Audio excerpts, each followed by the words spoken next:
From Wana Brands, welcome to Enhance Your Life. I'm your host, Jonathan Small, and each week I talk to people from all sorts of professions and backgrounds about how cannabis has enhanced their lives and how this healing plant can enrich your life too. Hey everybody, welcome to the Enhance Your Life podcast. My name is Jonathan Small and I am your host. And I'm thrilled today to have a very special guest. Michelle Montoro joins us. Michelle is the author of the popular blog called Shelbee on the Edge. She is also a frequent contributor to medium.com. Well, Michelle lives way upstate in New York where it is cold and snowy, so I'm happy that she's inside staying warm. She is a stay-at-home mother of 2 boys, an Army wife, a passionate scholar, and a lover of words with a driving desire to help others in the pursuit of becoming the best possible versions of themselves. Last year, Michelle posted a story called How Marijuana Saved My Life that really caught my attention and the attention of others, and I wanted to bring her onto the podcast to talk about her experience. So Michelle, welcome to the podcast. Thank you so much. I'm glad that you found my article. That's exciting. Yeah. Hey, the power of SEO. But it was a great article, and I'm really happy that I found it too. Actually, now that we're talking about names, so you are Michelle, but you are Shelbee on Edge. So is that your nickname? Who's Shelbee? So Shelbee on the Edge. So actually, my name is Michelle, and my whole entire childhood, everyone called me Mickey. It's my nickname. And when I was in my 20s and I worked in New York City, and I would do all kinds of crazy things that single women in their 20s in New York City did. Listen, I was single in my 20s as a man. I still did crazy things too, so I get it. Right. So I had my one friend. She would always, the day after inform me of all my shenanigans. And it was our little joke. I would say, that wasn't me. That was Shelbee. And that's kind of where it came from. No one ever called me that name until I started my blog, and now it kind of took off and stuck. And I answered all 3, Shelbee, Mickey, or Michelle. That's great. Which one do you prefer? I really have no preference, but Michelle is fine. Okay. So Shelbee is kind of an alter ego for you. Kind of, yep. And one where you kind of get to be and talk about things that maybe you wouldn't necessarily be so comfortable talking about under your real name. Right. Well, not so much under my own real name. With a husband in the military, yep, I kind of have to watch certain things I say. I understand that. Now, in this interesting article, you talk about how you struggle with bipolar 2 disorder. And Can you explain to our listeners and to me exactly what that is? So bipolar disorder is a mood disorder. The effects are unstable mood swings. You're going from highs to lows. Bipolar 2 is episodes tend to last for sometimes months at a time. So if you swing into a manic episode, for example, it can last up to 6 months. So it becomes very difficult to diagnose as well because it's not rapid swinging. It's very long, extended periods of depression or mania.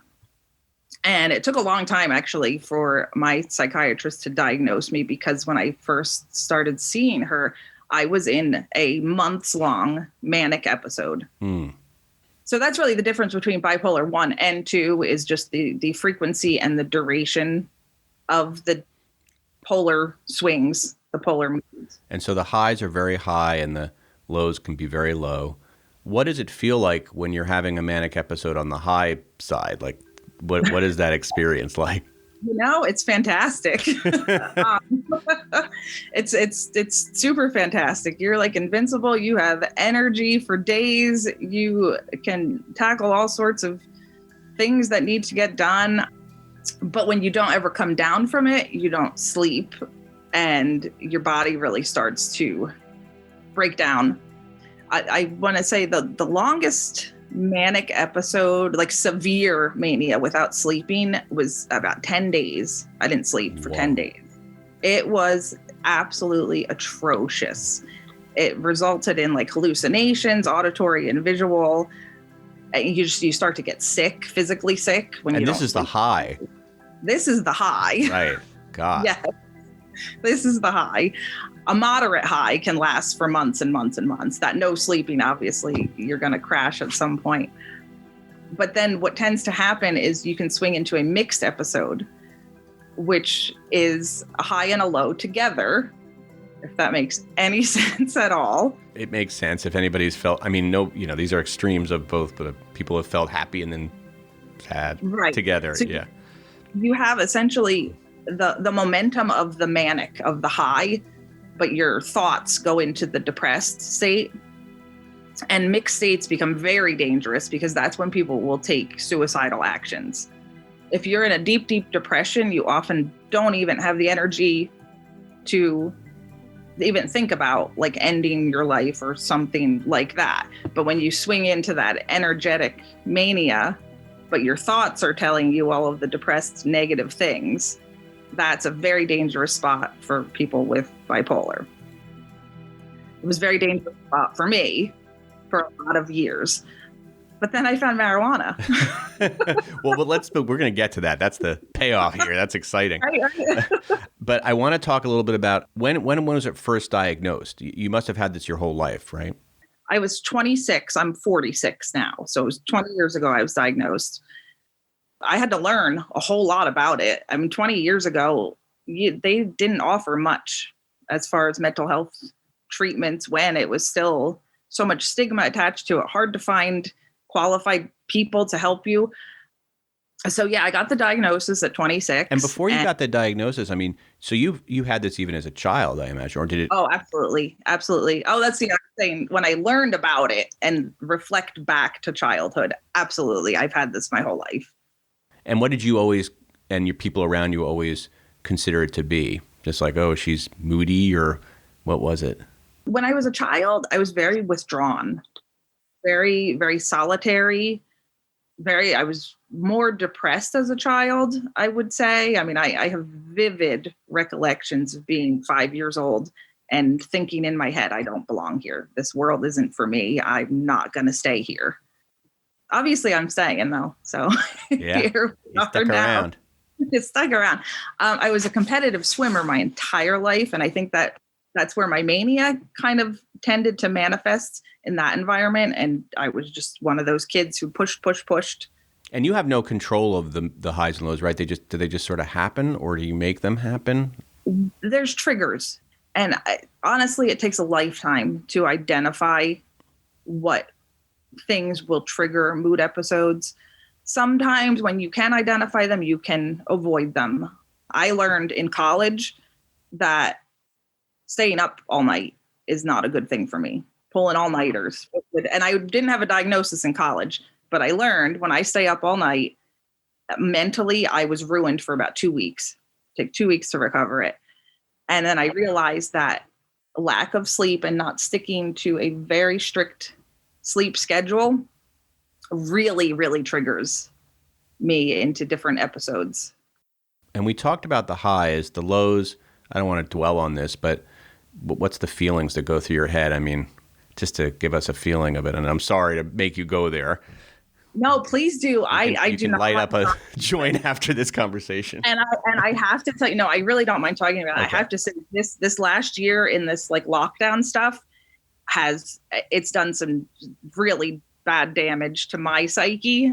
And I have a lot of tools in place to help me manage. So it makes me fearful for people who don't have the tools over this past year. It's just, you can't get away from it.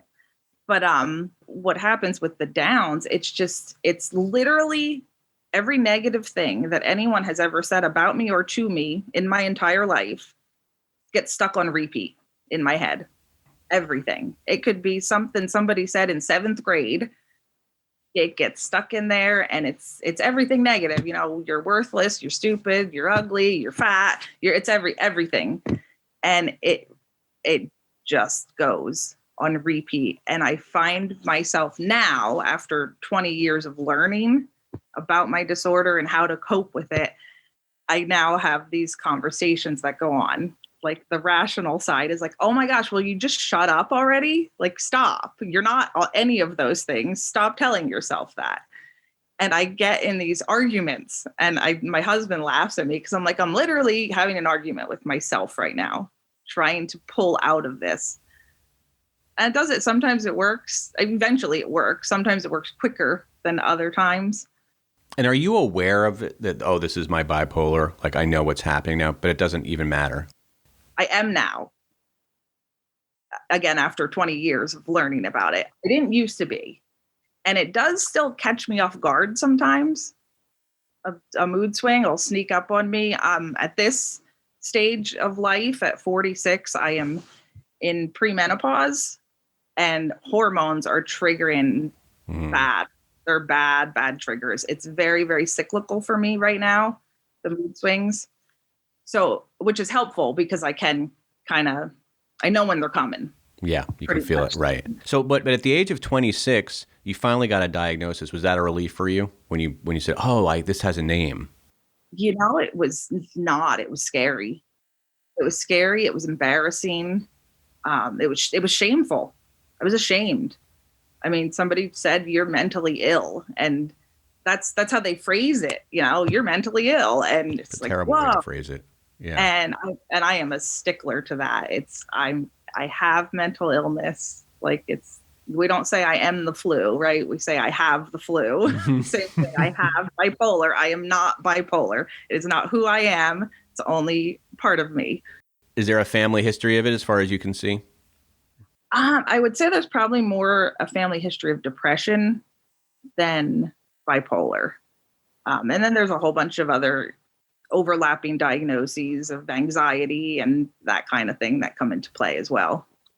So once you got the diagnosis, did you immediately go on to medication, or how did you cope with it once you knew? I had an amazing psychiatrist the very first time I went. She observed me for approximately 6 months. I met with her every other week for 6 months before she would even diagnose me. So she diagnosed me, and then we started medications.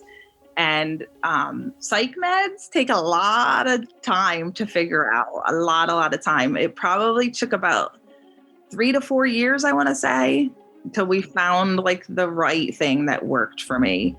But the way it worked for me was it essentially put me to sleep. I slept about 18 hours a day for probably 10 years of my life. Yeah. And I didn't like it. Yeah. When did you start treating your disorder with marijuana? Had you been smoking marijuana most of your life? Well, I first started smoking marijuana my freshman year in college when I was 18. And then it was more just occasional recreational use through the years. And I didn't smoke too much when I was on all the psych meds, a little bit here and there. It wasn't like a consistent thing. It was when I decided I don't want to be on these medications anymore. I don't want to live my life this way. I want to be in the moment. I want to. Right, because you were sleeping so much. I was sleeping all the time. Yeah. By that point in time, I had moved, and the psychiatrist I was working with then was absolutely opposed to me going off medication. And I had a wonderful counselor at the time who took over from there. She's like, you we're going to do this because I see you can do it. And then it was at that point, I really just started smoking marijuana just because it felt good, right? It like brought the anxiety levels down, getting off of all these other medications. And then it just it went from there. And I was like, wow, this is like fantastic. This is like handling all of the things that these psych meds were handling without all of the atrocious side effects. Yeah. So then eventually you got yourself off the meds. Yes. But marijuana became something that would replace them to help you yes. balance. And so tell us, how do you use marijuana? Like, is it a daily thing, or is it when you feel the symptoms coming on? Before this past year, it was more or less an end of the day thing. And it was like, if I would have a lot of anxiety, it used to be I would have to take an anti-anxiety medicine, right? I gotta take that pill right away so I don't completely escalate and freak out. Well, then it got to the point I don't have those pills anymore. And it was like, all right, but you have marijuana at the end of the day, get through the day. I was not one to, I didn't want to be high all the time when my kids were little. Yep. I understand. So it was like, yeah, you don't want to be going through the day like this. So it was reserved for nighttime, and I essentially used it as my sleep aid. Mm-hmm. Smoke after the kids went to bed. I'd smoke, I'd relax, and I'd go to bed and I'd sleep and I'd wake up and I'd feel great. This past year now, everything shifted, and now I smoke pretty much all day long. Because of what's going on in the world and with So, yeah, what's going on in the world.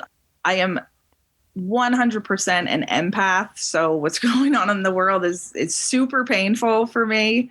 And a lot of times it gets a little too overwhelming and I have to just de-escalate. And marijuana really does shut down the cycles that go in my brain, all that self-talk.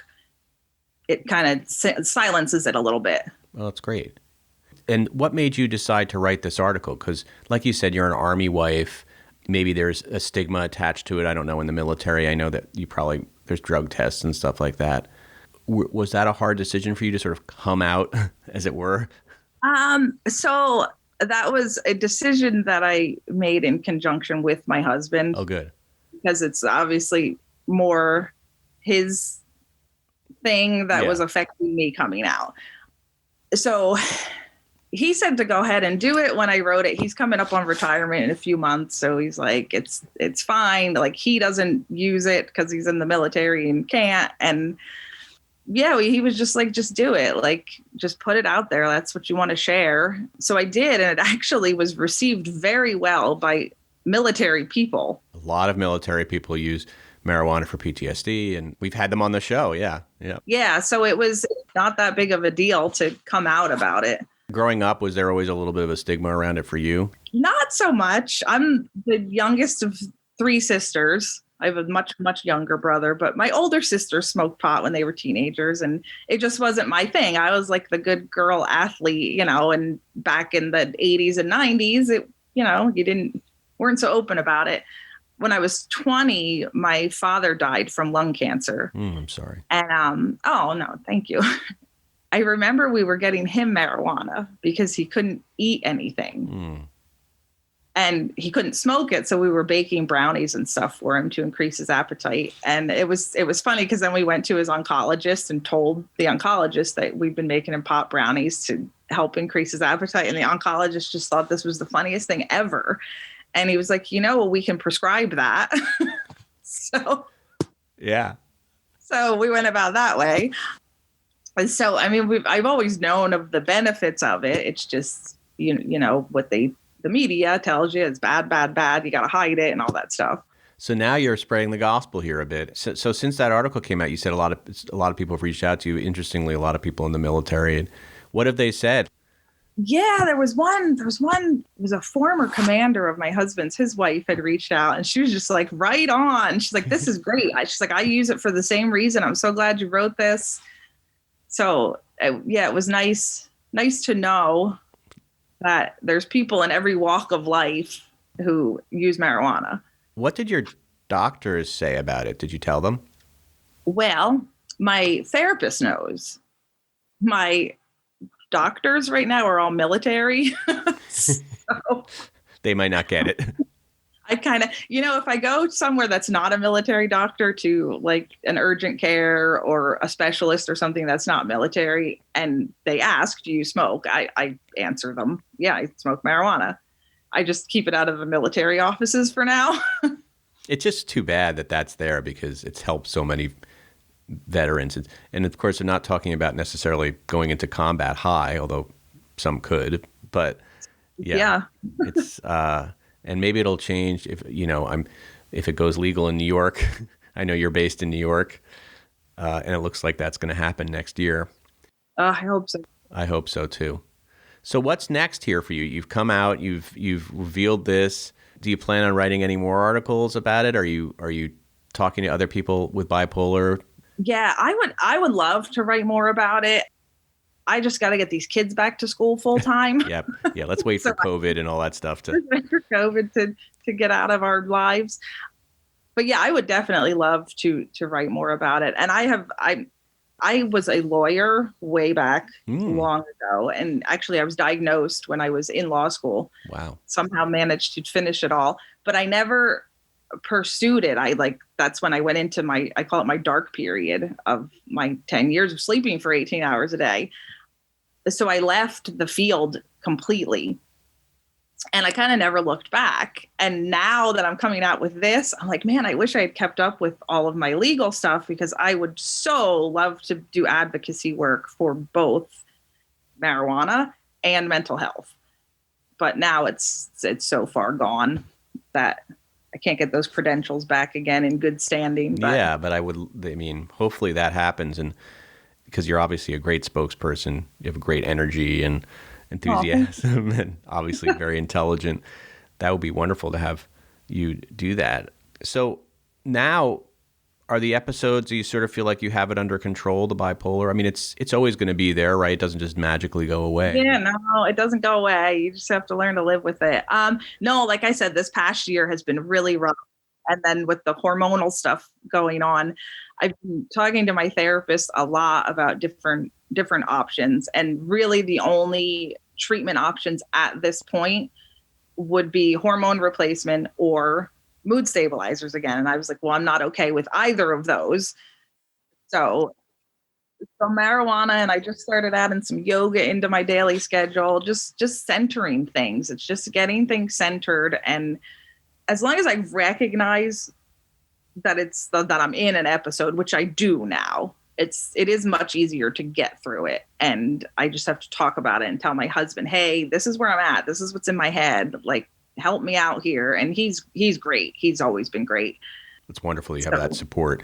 So what would you say in sort of closing here to somebody who might be listening, who has never tried marijuana, who might suffer from bipolar 2 disorder or bipolar disorder, who is a little skeptical because maybe they had like a pot brownie when they were a kid and had a really, when they were a teenager and had like a horrible experience, or just, have grown up with this stigma around pot their whole life. What would you say to them about what to do? Well, I mean, I think for me, it was so important because I didn't want to be on these meds anymore. So if anybody's on meds and looking to transition off, I absolutely say talk to your doctor, your counselor, somebody who can guide you through it. I've been blessed to have amazing people help me with that. And I would tell them it's really a life changer, because I am so much more present than I ever was when I was fully medicated. And you don't get the hangover feelings you would get from the meds. And it's immediate too. Like when you're in an anxiety attack, you take a pill, it takes 20 minutes to affect you. Your anxiety attack's probably gone. The marijuana is like immediate. You're like, take my little puff and I'm calm now. You're calm. Right? And my kids know too. I'm like, mommy's going to the basement for a minute. And they're like, good. Because mom doesn't yell when she goes to the basement. Yeah. Well, I hope you don't go to the basement today. We need you out there talking to the world. Michelle Montoro, thank you so much for sharing your story with us and being so brave. And I appreciate your time. Thank you so much, John. I appreciate you inviting me.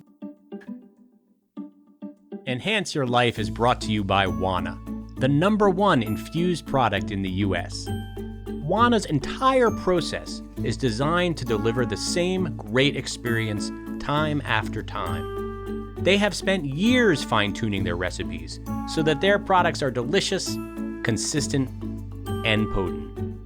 For more information, check out wanawellness.com. That's Wana, W-A-N-A, wellness.com. Bipolar disorder isn't a rare diagnosis. More than 5 million people are living with some form of bipolar disorder in the U.S. If you think that you or a loved one has signs or symptoms of bipolar disorder, your first step should be to talk to your doctor or a trained medical professional. This is Jonathan Small with Wana Brand's Enhance Your Life podcast, wishing you all the best.